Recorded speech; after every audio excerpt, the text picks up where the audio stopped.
Olá, meus amigos, estamos aqui para gravar mais um vídeo e o tema de hoje é a questão do aborto. Isso mesmo, uma questão muito polêmica que divide opiniões e que voltou ao debate, pelo menos aqui no Brasil, novamente, principalmente aí com o STF, né? E voltou a discutir sobre a questão do aborto, se o aborto pode ser permitido, porque a gente sabe que hoje no Brasil o aborto ele é proibido com algumas exceções. Por exemplo, a questão do estupro, né? Se, por exemplo, a mulher foi estuprada, certo? Ela pode abortar o filho, tá certo? Até a 12ª semana. Em uma situação onde a gravidez traz risco para a mãe, também é permitido. E em caso também onde o filho é anencéfalo, ou seja, não tem o seu cérebro desenvolvido. Então, existe alguns critérios, existe algumas ocasiões específicas, tá certo? Onde o aborto é permitido até a 12ª semana de gestação, ou seja, até o terceiro mês. O que é que voltou a ser discutido então? O que está sendo proposto é que até a 12ª semana do mês, a mulher aborte independente das circunstâncias. Não haja mais apenas essas três possibilidades aí, tá bom? Mas que se amplie ainda mais o direito desta mulher ela abortar.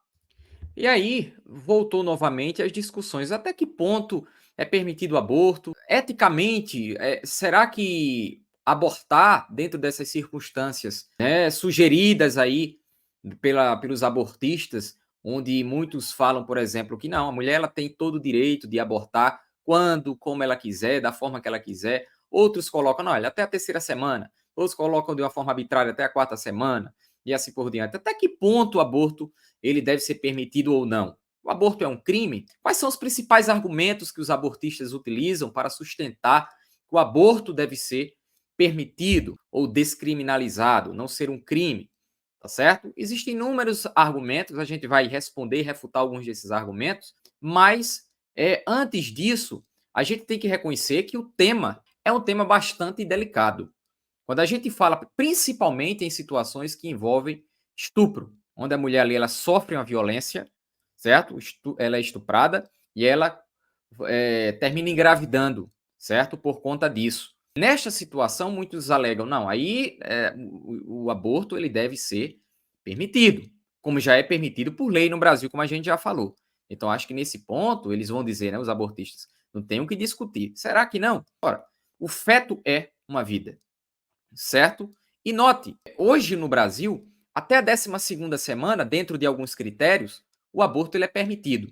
Nesses três critérios que eu citei a princípio. Agora note, de acordo com a ciência, por exemplo, já na terceira semana, o feto ele já tem o seu coração em desenvolvimento, o seu sistema nervoso em desenvolvimento, ou seja, ele já sente dor. Se isto é um fato, é porque ali há uma vida. Então, ao meu ver, já é complicado falar em permitir aborto até a 12ª semana do mês, quando já na terceira os órgãos já estão ali em pleno desenvolvimento.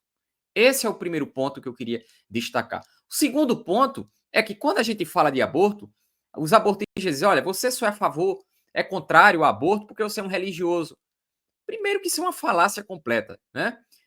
Uma pessoa ela se coloca para que ela se coloque contra o aborto, não necessariamente ela precisa ser uma religiosa. Ora, eu conheço inúmeros ateus e agnósticos que são contrários ao aborto, partindo do princípio do direito à vida, né? Eu conheço liberais que são agnósticos, que são ateus, que defendem que são contrários ao aborto, por exemplo, certo? Porque eles partem do princípio de que ali existe uma vida, que o feto é uma vida e que tirando a vida daquele feto você está cometendo um assassinato. Esse é o ponto que a gente precisa falar aqui. Ou seja, esta não é a temática exclusiva dos religiosos. Não são os religiosos que são contrários ao aborto, tá? Existem inúmeros ateus que também são contra, e eles evocam aí a questão dos direitos naturais. Mas vamos aqui responder alguns dos principais argumentos, tá certo? Que os abortistas eles utilizam para dar base, por exemplo, ao aborto. Geralmente os abortistas eles fazem uso de argumentos emocionais para sustentar a sua tese de que o aborto deve ser uma garantia constitucional, o que o aborto é moralmente e eticamente válido, porque ali estaria resguardando o direito da mulher, né, da mulher decidir. Isso, na visão dele, seria ético e assim por diante. E um dos argumentos que eles usam é o seguinte: olha, você só é contra o aborto porque você ainda nunca teve uma filha sua que foi estuprada. Ou seja, note que os principais argumentos são sempre aqueles argumentos que apelam para o emocional. E note, eu não estou aqui desconsiderando o fato de que o ser humano ele é emoção também. O ser humano não só é feito de razão, ele também é emoção. E eu sei que a situação de uma mulher estuprada é uma situação completamente delicada. É por isso que eu sempre digo, quando eu estou discutindo com meus amigos, o seguinte: olha, estupro, assassinato, esses tipos de crimes, eles devem ser punidos, certo? De uma forma completamente rigorosa. Ou seja, um estuprador, para mim, ele tem que apodrecer na cadeia. Ele não deve sair nunca mais da cadeia. Porque esse crime é um crime completamente hediondo. Da mesma forma que um assassinato. Na minha opinião, são crimes ali que estão em pé de igualdade. Tá bom? Então, na minha opinião, estuprador e assassino tem que estar na cadeia e, se for preciso, de maneira perpétua. Tá bom? Então, e a mulher, né? E a situação da mulher? O que é que você tem a dizer? Né? Alguém pode me questionar. Ora, uma mulher que é violentada, que foi violentada, ela precisa, obviamente, de todo o carinho, de toda a assistência da sua família. E ela precisa de um acompanhamento psicológico, ela precisa de amparo. Ela não pode ser julgada. Óbvio, eu sei disso. Ela precisa ser acompanhada. Mas note, na minha opinião, o aborto não é solução para isso. Para nada. Certo? O aborto não é solução para nada. Inclusive, há pesquisas que indicam que o aborto traz muito mais mazelas do ponto de vista físico e não representa solução nenhuma, certo? Para a mulher. Agora, note uma coisa: eu não estou dizendo que é fácil para a mulher também. Eu não estou dizendo que ela é obrigada, que ela deve ser obrigada a cuidar do filho ou ficar com o filho ali que é fruto do estupro, tá certo? Mas note que o argumento você é contra o aborto porque sua filha nunca engravidou por conta de um estupro, é um argumento que carrega um peso muito mais emocional do que necessariamente racional. Porque, note, esse argumento não refuta o fato de que o feto é uma vida, meu amigo. Se o feto é uma vida e essa vida é retirada, ora, qual é a definição que a gente dá para essa ação? Assassinato. Não tem outra definição, tá certo?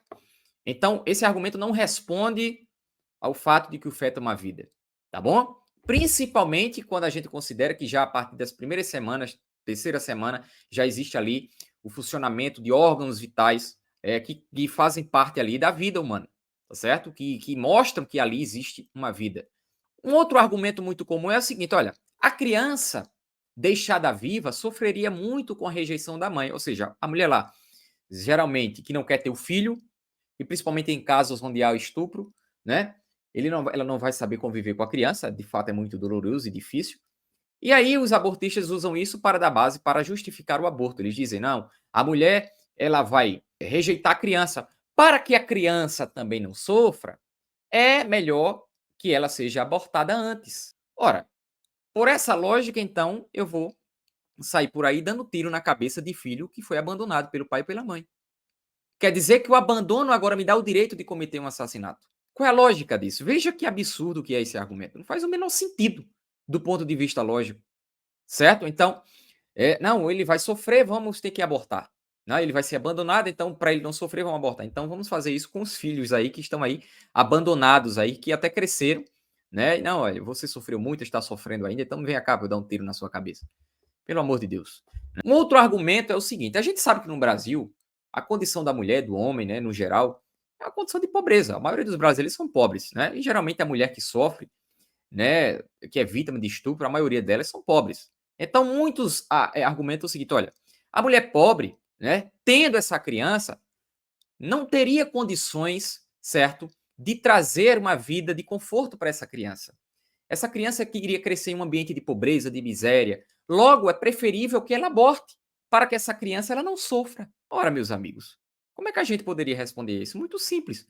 Não se elimina a pobreza exterminando os pobres. Não se anula a pobreza exterminando os pobres. Tá bom? Esse argumento não faz sentido nenhum. Quer dizer que, não, vamos aqui acabar com a pobreza. Vou aqui exterminar os pobres e para que não haja mais pobreza nenhuma. Qual é a lógica disso? Né? É um argumento completamente irracional. Outro argumento muito comum é que os abortistas eles alegam o seguinte: não, isso é uma escolha da mulher. É uma questão de liberdade. Ora, será que é uma questão de liberdade? Quando a gente está ali lidando com uma vida, certo? Com alguém, com uma pessoa, será que isto se limita apenas ao direito à liberdade, ao direito da mulher de abortar? Muito pelo contrário, ali envolve uma vida. Ora, está por algum acaso o direito à liberdade acima do direito à vida? Essa é uma questão que os abortistas precisam refletir, tá certo? Outra coisa, por mais que a criança esteja ali no corpo da mulher, será que aquele corpo da criança equivale ao corpo da mulher? São o mesmo corpo? Claro que não. Ou seja, a criança tem seus próprios órgãos, tem o seu próprio coração, tem o seu próprio cérebro, tem o seu próprio sistema nervoso. A criança, ela sente dor. A criança que está ali na barriga da mãe tem o seu próprio corpo.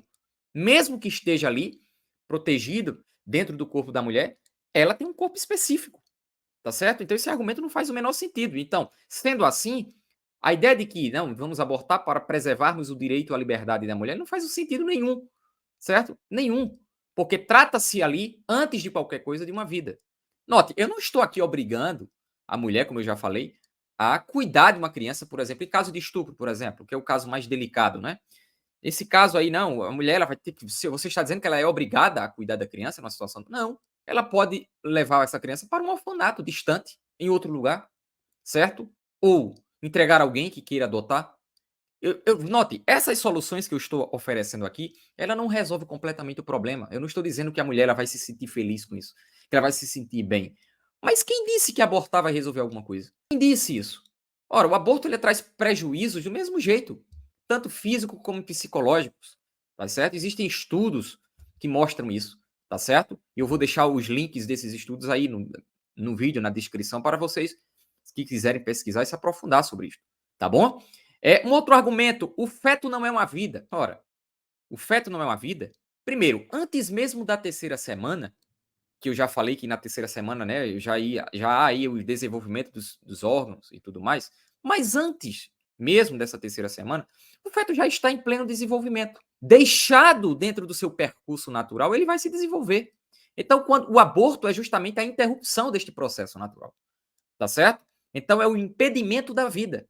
Então, dizer, por exemplo, que o feto não é uma vida não faz sentido nenhum, tá certo?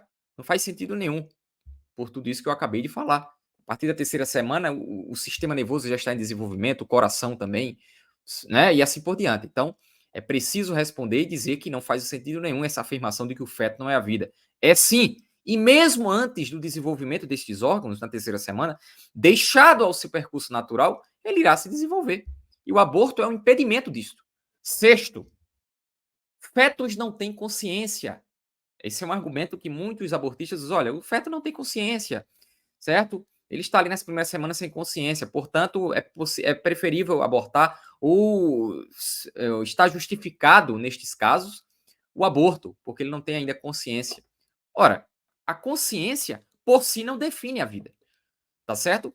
Porque se fosse este o caso, então eu iria aqui nos hospitais, eu teria o direito de ir agora nos hospitais aqui e desligar as máquinas de todas as pessoas que estão em coma induzido. Ou seja, veja o quão absurdo é esse tipo de pensamento, certo? Olha, eu vou abortar o feto porque ele ainda não tem consciência.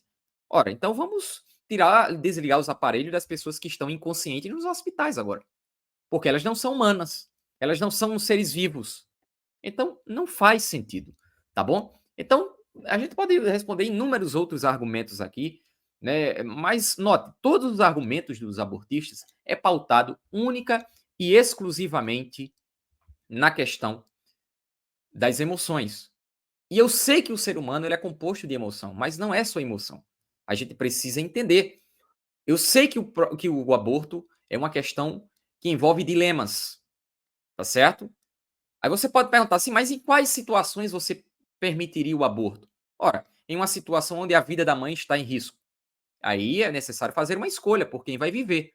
Se a mãe, né, o bebê e tudo mais. Então, sempre se opta pela mãe, porque ela já tem uma história de vida, ela já está, né, ela já está na sociedade e assim por diante. Então, nessas situações, eu considero que seria permitido o aborto, mas aí é uma questão de escolha por quem vai viver antes de qualquer coisa. Note que em momento algum eu evoquei aqui a Bíblia, tá certo? E tudo mais. Eu estou usando muitos argumentos que inclusive ateus usam, tá certo? Que são contrários ao aborto.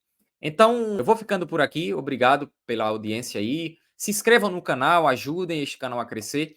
Iremos continuar trabalhando com outras temáticas voltadas, como eu já disse, ao cristianismo primitivo, mas de vez em quando trabalhando com outros temas também. Tá bom? Então, um grande abraço e até o próximo vídeo.